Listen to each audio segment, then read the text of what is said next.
Alright, hello guys. Let me introduce myself. My name is Muhammad Ridho Arabi Putra Maharandi dengan NIM 24416255201188. But you can call me Do. Pada kesempatan kali ini saya akan menjelaskan apa itu struktur data dan jenis-jenis struktur data itu ada apa saja dengan pengertiannya. So, let's go.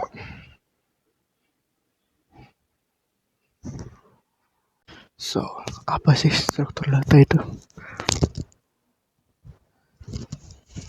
Struktur data adalah cara atau format khusus untuk mengorganisir, menyimpan, dan memproses data, sehingga proses seperti pencarian, penyisipan, dan penghapusan dapat dilakukan secara efisien. Struktur data juga didefinisikan sebagai format atau cara penyusunan data di memori komputer agar data dapat diakses dan diubah dengan cepat serta hemat sumber daya. Dan ini adalah beberapa macam struktur data yang ya bisa dibilang sangat basic lah ya untuk dipelajari. Jadi ya saya akan menjelaskan seluruh macam-macam struktur data yang basic ini. Pertama, array. Apa sih array itu? Array adalah struktur data linear yang menyimpan sekumpulan elemen dengan tipe data yang sama secara berurutan memori, sehingga setiap elemen dapat diakses melalui indeks numerik. Dengan array, programmer dapat mengelola dan memanipulasi kumpulan data, misalnya daftar nilai, karakter, ataupun objek, secara efisien baik dalam hal akses maupun iterasi. Karakteristik dari array. Tipe data sama. Semua elemen dalam satu array harus memiliki tipe data yang seragam, misalnya semua integer, float, ataupun string. Ukuran tetap. Pada umumnya, array memiliki ukuran length yang ditetapkan saat deklarasi dan tidak dapat diubah-ubah selama runtime. Static array. Memori kontinu. Elemen-elemen disimpan di lokasi memori yang saling berdekatan, memungkinkan akses cepat melalui perhitungan alamat dasar. Indeks plus indeks dikali ukuran tipe data. Alright, lanjut. Kelebihan dan kekurangan dari array.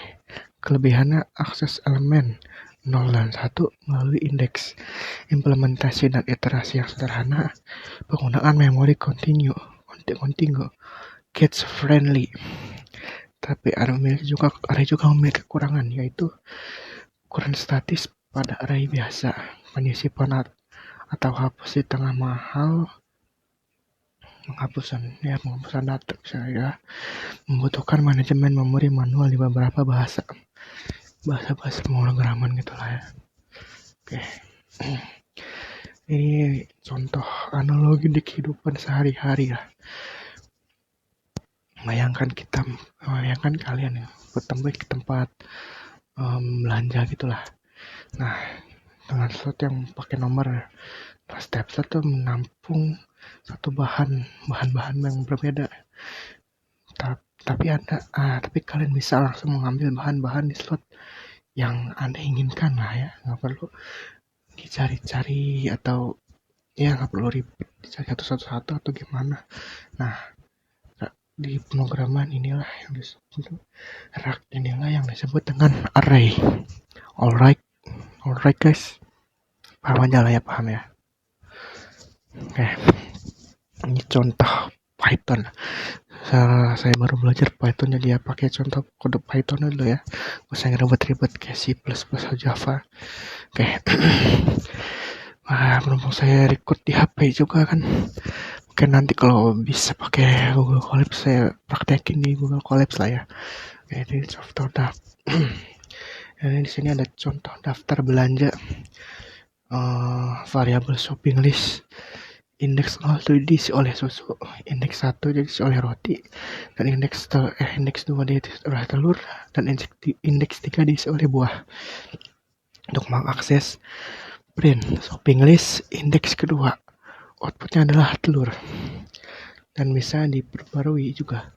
Shopping list indeks 1 diubah dari roti menjadi roti gandum. Ya, kira-kira begitulah.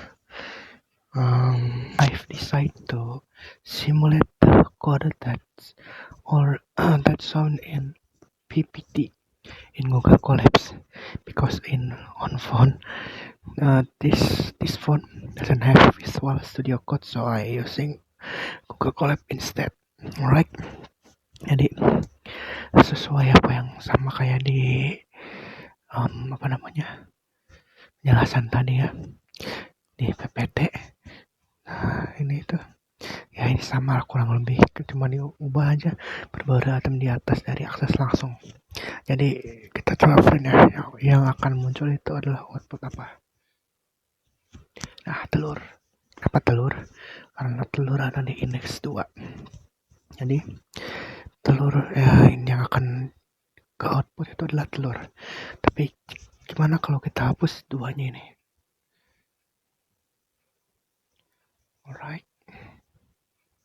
Alright, nah tuh. Jadi yang karena di situ ada append atau bisa menambahkan saus tomat ke indeks shopping listnya ya kan. Jadi di situ ada tambahan saus tomat di akhir. Jadi indeks keempat gitu kan. Nah, ya kurang lebih beginilah untuk contoh kode di array. Coba kalau kita begini.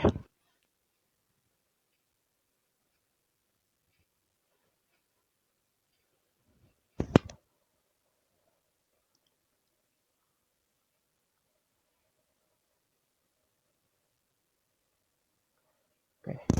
Apa yang akan dihasilkan dari output begini?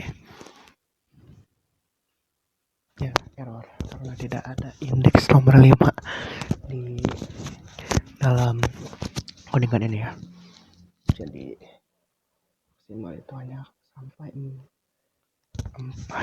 sampai 4 di saus tomat tadi ya. Kalau begini yang akan keluar adalah saus tomat. Alright. Jadi ya begitulah kira-kira untuk kode dari apa tadi? Untuk kode dari array ini. Ya sekianlah. Alright, next saya akan menjelaskan apa itu hashmap. Hashmap adalah struktur data asosiatif yang menyimpan pasangan kunci nilai, memanfaatkan fungsi hash untuk memetakan kunci ke posisi dalam sebuah array sehingga mendukung operasi pencarian, penyisipan, dan penghapusan rata-rata dalam waktu konstan.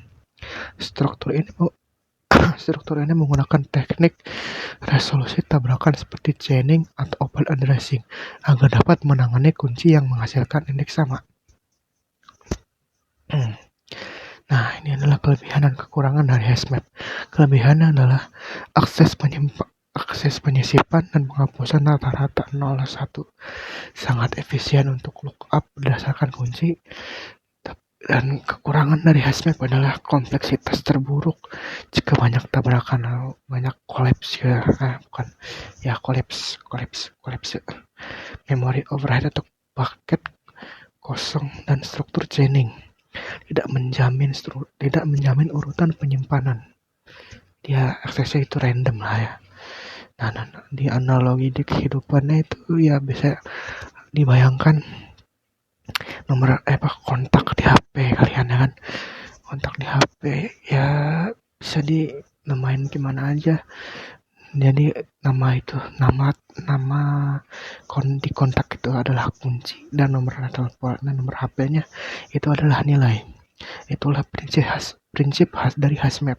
Cari nilai langsung lewat dari kunci. Nah, langsung aja lah kode ya. Contoh coding Python nah. Oke, contohnya buku telepon, phone book, variable phone book underscore book. Jadi kita ada di sini ada Yuki dengan nomor 0812 bla bla sekian. Ada Kina dengan nomor 0823 sekian, dan juga Ren alami aja dengan nomor 0834 sekian. Kayak bisa kita cari nomor Yuki, print, phone book, Yuki. Nanti outputnya akan nomor si Yuki itu 0812 sekian. Kita juga bisa menambahkan kontak baru ke list itu phone book. Phone book adalah tambahkan Eri dengan nomor 0845 sekian. Alright, next one, hash map. Yang tadi yang nomor telepon itu ya. Jadi begini, kira-kira beginilah. Kita coba running ya kodenya, and boom. Ini yang atas ini adalah print dari hasil cari nomor Yuki. Yang bawah itu print dari hasil dari pemunculan kontak semua yang ada di sini sebutnya, karena ini ditambahkan juga kan penambahan kontak baru. Jadi ada Eri di sana. Ini ada nomor-nomor begitu kan. Oke, jadi kira-kira begini bisa ditambahkan, atau mungkin mau mencari siapa di sini misalkan Eri ya misal, maka bisa seperti kemungkinan besar sini tidak bisa running. Nah, karena apa? Karena Eri di sini itu belum ada, sedangkan di sini sudah harus print nomor Eri. Dengan Eri itu bisa baru ditambahkan di line yang lain ya. Di sini, di mana di phone book tambah kontak baru, jadi nggak bisa langsung mencari nomor Eri. Yang bisa itu hanya Kina, Yuki sama Ren. Kita coba Ren. Yang akan keluar adalah bisa. Nah, nomor si Ren ya kan. Mana Ren tuh? 0834 sekian. Jadi ya kurang lebih hash-map itu begini sih. Untuk contoh kode simulasi di kehidupan nyata yang ya di kehidupan sehari-hari lah, bukan cuma di kehidupan nyata, karena hidup tuh ya nyata aja gitu kan ya. Next up, stack. Alright, next kita akan masuk pembahasan dari stack. Stack adalah abstract data type atau disingkat ADT yang menyimpan kumpulan elemen dengan prinsip last in first out LIFO, di mana elemen yang terakhir dimasukkan adalah elemen pertama yang akan dikeluarkan. Struktur ini biasanya diimplementasikan menggunakan array atau linked list dengan satu ujung yang disebut top sebagai satu-satunya titik akses untuk operasi dasar. Operasi dasar dari stack meliputi push untuk menambahkan elemen, pop untuk menghapuskan elemen, serta pick atau top untuk mengecek data yang paling baru masuk. Oke, dan kelebihan dan kekurangan dari stack itu sendiri. Kelebihannya ya cukup karena sederhana dan sangat mudah dipahami. Interface-nya hanya push atau pop, membuatnya intuitif. Konsumsi memori terbatas, hanya menyimpan elemen yang di-push tanpa overhead struktur kompleks. Dia tidak terlalu memakan banyak memori. Tapi kekurangan dari stack sendiri adalah akses yang terbatas, hanya elemen teratas yang dapat diakses, atau yang paling terbaru ditambahkan hanya akses. Elemen di tengah atau di bawah tidak bisa diambil tanpa pop atau menghilangkan elemen yang ada di atasnya. Ada potensi overflow atau underflow. Stack berbasis array memiliki batasan kapasitas sehingga bisa overflow. Stack kosong menghasilkan underflow pada operasi pop. Yang ketiga, kekurangannya tidak mendukung akses acak. Tidak cocok untuk aplikasi yang membutuhkan random access atau traversal di luar urutan LIFO. Analogi kehidupan sehari-hari ya, piring yang mau dicuci lah gampangnya, karena ya biasanya piring yang mau dicuci itu biasanya yang paling atas yang dicuci duluan, biar apa, biar cepet, kalau biar gampang lah ya, biar gampang nyucinya gitu. Karena kalau misalnya diambil dari yang paling bawah itu kan ribet juga ya, mindahin piring yang di atas, yang di atas. Jadi supaya mengurangi keribetan itu, tinggal jadi cuci piring itu biasanya dari atas atau menggunakan prinsip LIFO, last in first out. Alright. Ini adalah satu contoh codingan di Python, variable stack append untuk menambahkan piring A dan juga piring B. Print mencuci stack pop, menghilangkan piring B, jadi sisa piring A. Ini stack kan. Jadi untuk stack ini putaran piring B. Kenapa piring B? Karena di sini print F mencuci stack pop dari stack yang di atas, daripada yang terakhir masuk itu adalah piring B. Oke. Kita tambahkan lagi. Oh ya, forgot to mention. Saya adalah fans GGMU. GGMU once nian sejak lahir. Let's go MU, semoga juara well lah. Semoga kejadian 2021 tidak terulang, please. Fokus.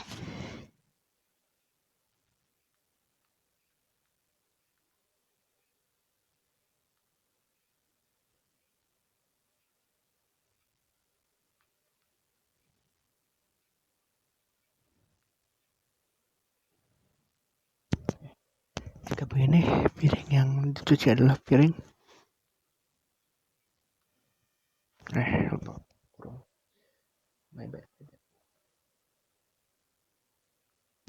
kurung jir, sorry. Nah, yang dicuci adalah piring C, karena yang paling masuk yang terakhir ditawarkan adalah variabel piring C. Jadi untuk stack saya mungkin cukup lah ya. Kurang lebih begitu untuk stack yang simple yang ada di kehidupan sehari-hari kalian gitu kan. Gak usah ribet-ribet dulu lah, masih awal-awal dia. The next, last but not least, Q. Alright, on to the last but not least, Q. Q adalah abstract data type yang mengatur elemen prinsip first in first out. Jadi kebalikan dari stack yang last in first out. Q ini mengatur elemen menggunakan prinsip first in first out ya. Sehingga elemen yang pertama masuk akan menjadi elemen pertama yang keluar. Q dapat diimplementasikan menggunakan array ataupun linked list dengan operasi dasar enqueue untuk menambah elemen dan the queue untuk menghapus elemen. Alright. Next. Nah, ini adalah kelebihan dan juga kekurangan dari Q. Kelebihannya, implementasi sederhana dan intuitif dengan operasi dasar yang jelas, yaitu enqueue dan dequeue.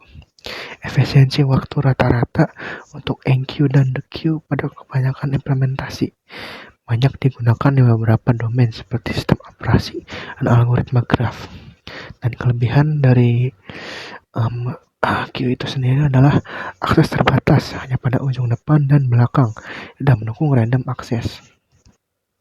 Potensi overflow pada array statis jika kapasitas terlampaui, serta underflow jika Q kosong. Pada implementasi array linear, the Q bisa memerlukan pergeseran elemen sehingga terdampak pada performa. Ini adalah analogi di kehidupan sehari-hari. Ya, bisa dibayangkan kalian lagi ada di kalau di sini suka jarang ya antri. Hal yang sudah sangat jarang terjadi ya di Indonesia ini ada. Ya, analogi kehidupan dan antri di supermarket lah, misalnya di kasir kan. Orang pertama yang masuk antrian atau yang udah kelar belanjanya nih pasti dilayanin duluan ya seharusnya. Ya, prinsip Q itu begitu. Jadi nggak mungkin orang yang baru datang baru keluar belanja sudah ada orang yang udah duluan antri nih, dia malah duluan gitu kan. Yang terakhir tuh harusnya sih nggak bisa ya kalau secara etika, let's say kan, ya harusnya itu sih tidak bisa terjadi ya. Tapi kalau di Q tuh nggak akan terjadi hal kayak gitu tuh. Itu akan terjadi hanya di stack ya. Nyaman aja. Let's go to win. Oke, on to the next. Implement apa? Contoh codingan ya. Yang di bahasa Python, oke. Alright, last but not least, queue atau antrian. Jadi ya, kita coba lihat hasil printnya lah. Sina bergabung ke antrian, Saki bergabung antrian. Sina dipanggil ke kasir. Lalu coba kita tambahkan lagi the queue di sini. Apa yang akan terjadi? Boom, Saki juga dipanggil ke kasir. Oke, dia. Bang. 3. Jadi gantian Sina masuk antrian, terus dilanjut sama Saki dan juga dilanjut sama Ren. Nah, Sina dipanggil duluan.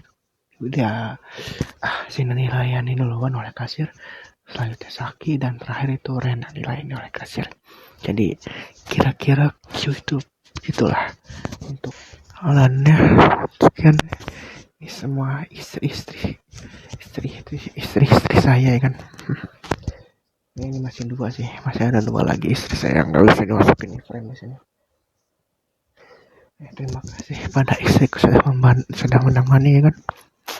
Oke, jadi mungkin sekian dulu lah untuk video kali ini. Semoga bermanfaat mungkin kayaknya, tapi nggak terlalu sih sepertinya ya, karena emang ya penjelasannya terlalu gimana banget ya. Karena saya tuh orang yang mengerti tapi nggak bisa menjelaskan detail ke orang lain gitu lah. Jadi ya wajarkan saja lah penjelasannya ada biasa banget ya. Oke, mungkin sekian dulu untuk video kali ini. Saya tuh pamit undurkan diri.